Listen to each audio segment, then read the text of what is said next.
Very disappointing loss on Saturday, and you look at that game. There's so many plays that you can point to. You look at the first drive, and we had 4 penalties there, 2 offsides, pass interference call. Then you give them the 7 points. Then you come back to second drive, 16 plays right before, and you get the penalty down the sideline, a pass interference. Then right before half was critical. We end up getting a touchdown pass, but we get a personal foul called late hit on the quarterback. Then had opportunities there on offense, dropped a fourth down pass on a slant route, dropped a touchdown pass, and had a 3rd down and 1, and was a procedure call. But when you're playing on the road, you just can't have those type of plays. You can't give up those type of plays, and especially when you're playing against a team that we knew how the game was going to be, where they're going to hold the football and just try to run it. A lot of runs on 3rd down with the quarterback. But we have a tough one this week. Baylor's coming into town, number 6 team in the country, and a good thing about it, we're at home, and it's all about our focus and preparation. And I know our football team is going to come out, they're going to play well. And I'm not concerned about that at all. It's just all about us as a coaching staff making sure that we have a good plan in place that we can stop them.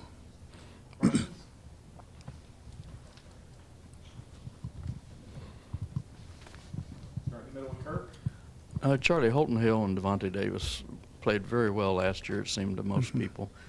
Where have they gone, and why has their play regressed this year? I don't know so much as regress, but it's just that they're playing a lot on special teams and just hadn't had the snaps yet. With Boyd and even on the backside with Bonnie, both of those 2 guys are playing well. But we're alternating a lot of guys still, playing with a lot of guys. Sherrod played a lot there on Saturday, so the rotation is still there, and it's just that they're having to get a lot of snaps. On the left, John. Coach, what did it mean to you after the game with hearing Coach Snyder say you're the guy, and why do you still feel like you're the guy for this job? Well, I have a lot of respect for Coach Snyder, and I know that he's an unbelievable coach. And what, John, when I first started coaching, even when I took the Louisville job, I said that I want to take this job and do this job what Coach Snyder did at Kansas State. And just for him to say that, just the respect I have for him. And it is, you look at this job, and I know this, that I have a team that we haven't just played well, but I know that this football team can play a lot better. We will play a lot better, and just got to continue to develop this team and continue to watch it develop and move forward. Coach, to what do you attribute some of the lack of discipline on those personal foul penalties and the jumping off sides? Where's that gone wrong? With Bob, with the jumping off sides, it was just a quick, the snap count. It was hit real quick, and then it was just a movement. And their center did a really good job at where he snapped the ball. The personal foul, the last one, I said to official, and not that I get into officiating because I don't get involved with that, but with the Bryce call, I said, okay, you call that one, but I like for you to call the one when I got my quarterback hit on the one throw on the 4th down where a guy actually lunges, and I said, okay, he lunged, and we don't call that one. But I said, even that one, we get another one where he comes from the backside. Shane releases and comes from the backside and get hit. So it can go both ways, and then that's what I said to the guy. I said, you know what, but sometimes we find a way to call them, but I don't get into it, officiating. And I just tell our guys we just got to be smart about how we play. We just can't give up those critical times in the game. Charlie, Devontae and Holton were preseason all Big 12 guys. They started a combined 13 games for you last year at corner. There's got to be more to this story in terms of why they're not, playing at a position where the whole team is sort of broken down in the secondary. Is that your assessment of it? Is that where the problems started and then started to move to the team? And what's going to take for them to be on the field at corner? Well, Chip, it's all about your work at practice, and that's where I tell them it always starts. And you look at some of those games early. You saw them out there, and you saw us give up some big plays. But the rotation is still where they're going to rotate in. It's just that we're looking for a combination or a tandem that can stay out there on the field and can get us off the field where we're not giving up the home runs, where we're not giving up the throws over our head, or we're not giving up the pass interference. You look at a Saturday, we had to throw right there before half, where it's just, you have coverage, you have inside help, and so the receiver, the defensive back gets beat inside. But those two guys, they're going to get their chances, they're going to get their opportunities, and they're going to get to play some. Charlie, kind of expanding on that thought, but those two, Malik, John Burt, why do you think all these sophomores appear to be regressing? I don't know if they're regressing, Brian. It's just that, you have other guys that are pushing them. So when you have other guys that are pushing them and guys that are stepping up and playing well, then you look at those guys from last year. You're right, they played a lot last year, but then you have guys like, you look at the game Freeman had on Saturday. He played pretty good. Tim Cole played pretty good. So it's now you have the competition in position when you talk about John Burt. You look at the job that Dorian's doing. You look at the job Duvernay's doing. You look at all those receivers that are playing good. It's not that they're regressing. It's just that there's competition there, and then the guys that once you get into a beat where guys are playing good, you kind of stick with those guys. Coach, you up there in Manhattan, you got Coach Snyder's team giving you some things that you usually don't get. You got penalties, you got turnovers going into end zones. You got big plays when they're not covering people, and you still don't come around with a win. I mean, what is it going to take, Coach? Oh, that was tough, Steve, because you're right. It's like they try to give us the game, and you get the 2 turnovers with 10 minutes to go in the game, and we don't capitalize on them. But it's you just got to keep balance, Steve, and it eventually will happen. And we look at we missed a field goal. I think we missed a field goal with 10 minutes to go in the game, and then we get the ball back, and then. At 4 minutes, we get it back and we go down for the score and try the onside. But, we just got to take advantage of those opportunities, and we didn't. Similar to the Oklahoma game this week, you guys won the turnover battle but really struggled to turn into points. What do you guys need to do to really convert off those turnovers? Well, we just have to execute, and that's what we haven't done. We haven't executed, and we've had our opportunities, but it comes back to just execution where we just got to take advantage of it.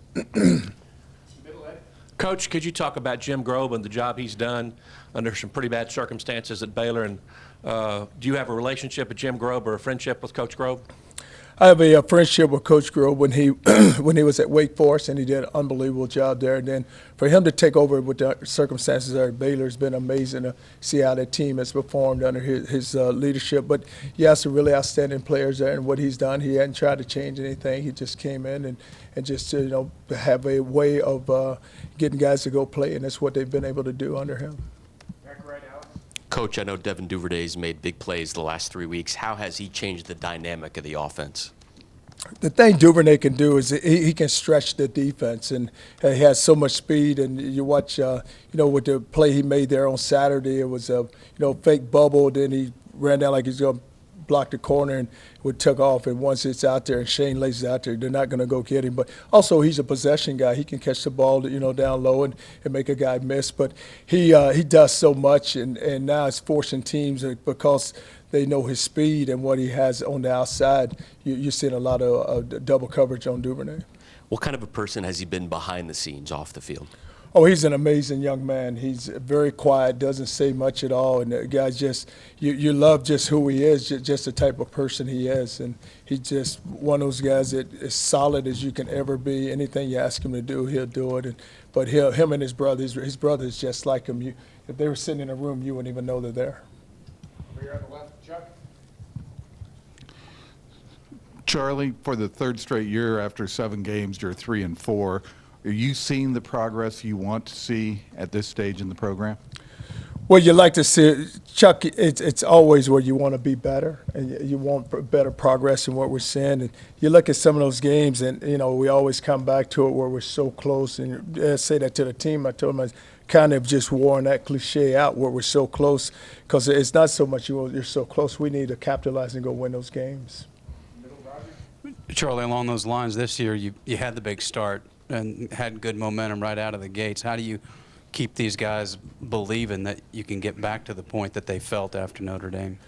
Well, you look at it, Roger, you have 5 games left, and I told him, I said that 3 of our toughest opponents are coming in, they're at home. And I said the thing we've done, we've gotten off a good start at home. So now you have your next 3 big ones coming in here, starting with Baylor. So with us being at home, I expect us to play pretty well, and there's no reason for us not to.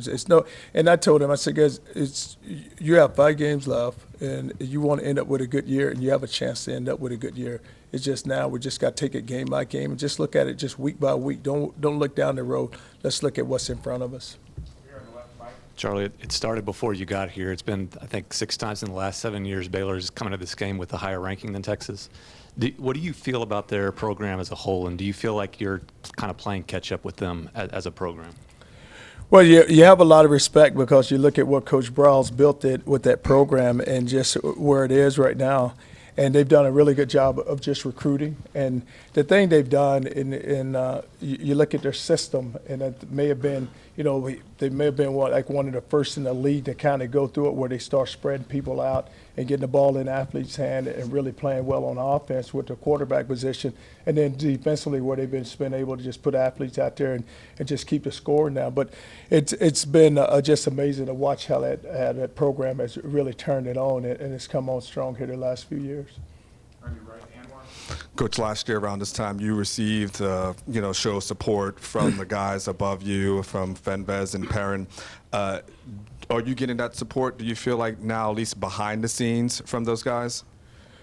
Well, we do have support within this program. We just got to play better. I mean, we do. I mean, at the end of the day, we have to play better, and we can't lose these close games that we're losing. And it's all about us, doing a really better job of coaching. It's about our players playing a lot better, and the support is there. It's about us, and we got to get it done on the football field. Are they showing the support that they still believe in you as their coach? Yes, they show that support, and you have that support.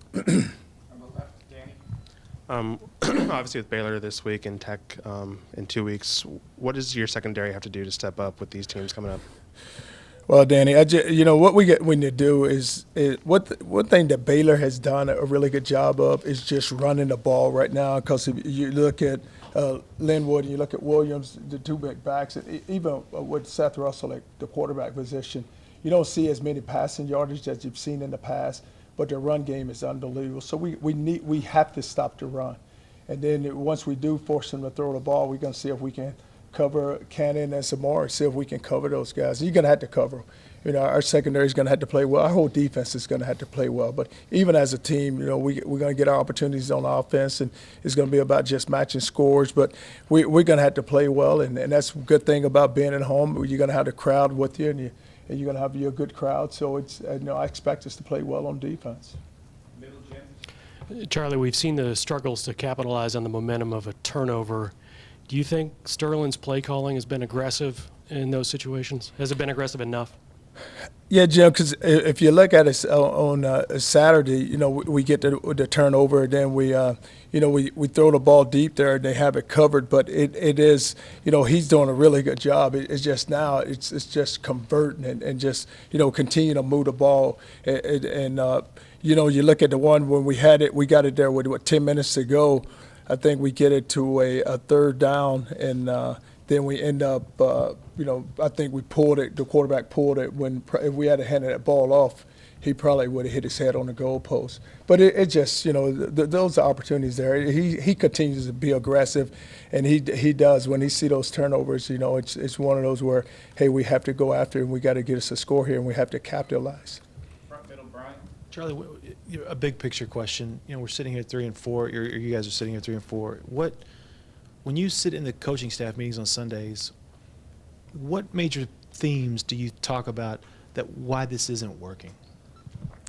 You just go back, Brian, and you look at the game, and you just got to break it down, and you look at just opportunities there. I mean, you take that first drive, it's a 14-play drive. We helped them with 4 penalties. You look at the second drive, it's 16 plays, we help them. And it's not so much as what someone is doing to us, it's what we're doing to ourselves. And so even when you get into team meetings on Sundays, I take them through it, and I say, this is what our problems are. This is what is happening to us, and this is why these things are happening. You know, you look at us, we get a big fourth down, and you know what? I throw that slant route to Dorian Leonard a million times, and I know he's going to catch the ball. Took his eyes off of it, looked upfield, probably looking to catch it and saying, I'm probably going to go score here, and just took his eyes off of it. You know, even the one that we laid out there to Amani, you know, he's made that catch.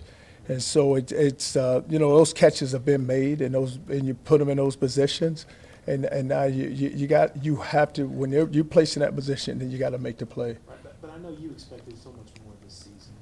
Is there a theme that's week to week that you point to and say this is why the team is 3 and 4? You know, it's not so much I point to and say why we're 3 and 4. I just say you got to challenge yourself, guys, and it's all about us just challenging ourselves.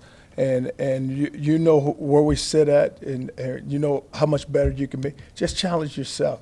Are you playing at the level? Are you playing at your best? Are we doing everything we possibly can to be in position where we can just continue to move forward? And you look at it, and you know, we've had our issues on defense, and you're still working through those, even with the offense, even the kicking game. But it's all about just challenging yourself and making sure that we can get the best out of each and every one of us each and every week. Stay in the middle, Kirk. Charlie, you got great receivers, I think, and you play a lot of people. I wonder if the lack of a feature receiver and maybe such a long rotation of playing guys hurts the rhythm that Shane Buechele can get in the passing game.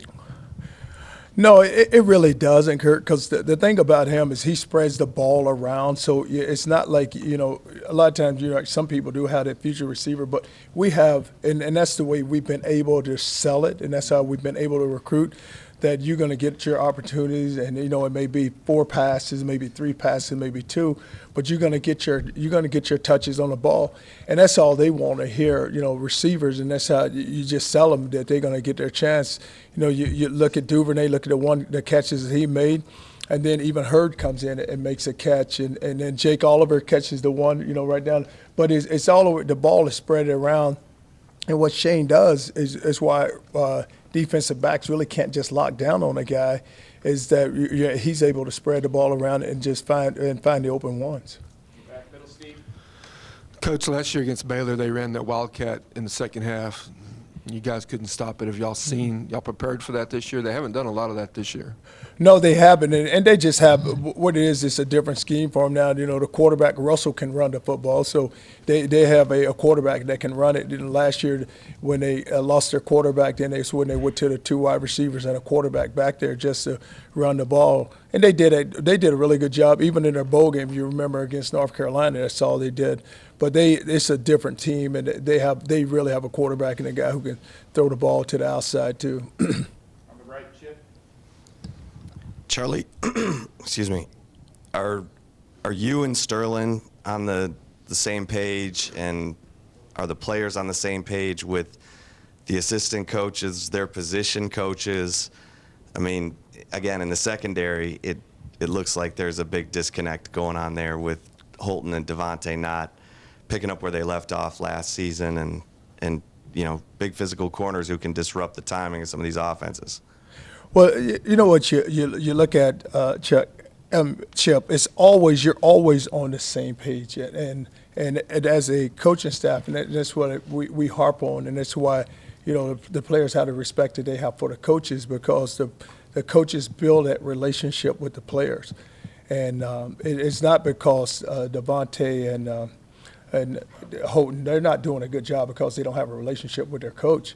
They just got to play better, and you practice better, you play better, then those things are going to happen for you. But, you know, the assistant coaches, they all have that relationship, and it's built within. It's one of the things that we truly preaches, and that's one of the things that I'll always preach, and that's why the players do. They have such a respect for their coaches because they're around them. You know, they're there with them in study hall. They're around them, you know, whenever they come in that building. So that relationship is being built. So it's no flare up where, you know, we're trying to look at, hey, there's a big separation between player and coach. That doesn't happen. Over here on the left, Tyler. Coach, maybe what's lost in all the talk about what's not happening is what your freshman quarterback Shane Buechele is doing. Is he still exceeding your expectations, and how pleased with his play have you been? You know, Shane is doing real well, and you know, he's played so many games now. I kind of forget that he's even a freshman, and you just watch him and just how he performs, and he performs so well. You know, the one ball they're throwing right there. You know, we had that fourth down throw, and he threw that ball down to Salando Amani. Was an unbelievable throw. And, you know, had a guy coming right in his face and let it go. But Shane continues to get better, and he'll let you know that he could play a lot better and do a lot better. But he's doing everything we're asking. Coach, you've done a lot of things. The players, you've had the meeting before Iowa State where all that happened. Is there anything at this point that you can do or that you want to change during the week that might change things for you guys? You know what it is, Bob, and I told these guys, I said that a lot of times when you've been around the really outstanding team, the leadership is within the older guys. And so what we have is that you don't have enough older guys that are really playing a lot that, you know, or like your feature guy where you always have one, you know, like this guy, you know, maybe your quarterback or maybe a defensive end or maybe a defensive back. And that's what we're missing. So what I try to do is just take the juniors and the seniors and put those two guys, you know, combine that group because of a lot of our juniors with Deontay, with Amani, with Dorian, with a lot of those guys have played. So you try to combine that group where, you know, where you did send a message. So you try to send a message to those guys so they can spread because they're doing a really good job. It's just not enough of them. Because now you're looking at on offense, you look at Perk, you look at Petey, you look at Blewett, and you look at Swoops. And on defense, it's Dylan, it's Boyette, it's Bryce, and Tim Cole, and Sherrod. So you're looking at guys that, and they haven't really played a lot. And so a lot of times they feel like that, you know what, Coach, we do need to do it as a group so that now when we do speak, we're speaking for everybody. Coach, this defense appears to play at a different level at home. Have you noticed the differences there, and how does that prepare you guys for this week? Well, a lot of times it's the crowd is what gets them going, and we have an unbelievable crowd, and so they play to the crowd, and it's why they've been able to play so well at home. And you look at it, and that's what we have to do. We're going to have to really match that this week because in order to stop this offense, they're going to have to play exceptional, and they're going to give up some plays, but we're going to have to be able to bounce back and continue to just play within ourselves and not try to do our job. Don't try to do someone else's job. Just do ours. Anything else? Roger? Coach, as a defensive guy, a guy that just banks on his team coming to play, is it frustrating that you have to go through all this stuff to try to bring out the best? We're talking about leaders, and are there enough seniors or juniors or this and that? It seems like that would be frustrating as a guy like you. But, you know, Roger, what you really have is really you had it's kind of like when you walk into a team, you have a team that has played a lot, so they played through those battles and through those struggles, and some of these our guys have. But then it's always like a feature guy that you need to go to. And that guy's kind of the guy who becomes your bell cow, where you say, hey, that's our guy that we can point to, and it's been everybody's just been playing on that level where it hasn't been much of a separation, and that's what you're looking for. Okay, who's going to stand up and become that guy? And it's the leadership. It has to come from the coaches because now you just got to continue to talk about it, and you have to have those meetings, and you have to show them because a lot of times where they don't really see it. You know, and you're sitting there, when you're talking to them, you say, okay, you know what, guys, let's turn the film on and let's watch it. And so once we watch it and then we see it, then they kind of get a better feel for it. Last one on the right hand. Coach, I know you take pride in closing strong as far as recruiting goes, but how has it been going for you guys so far? And, you know, just give me your outlook right now.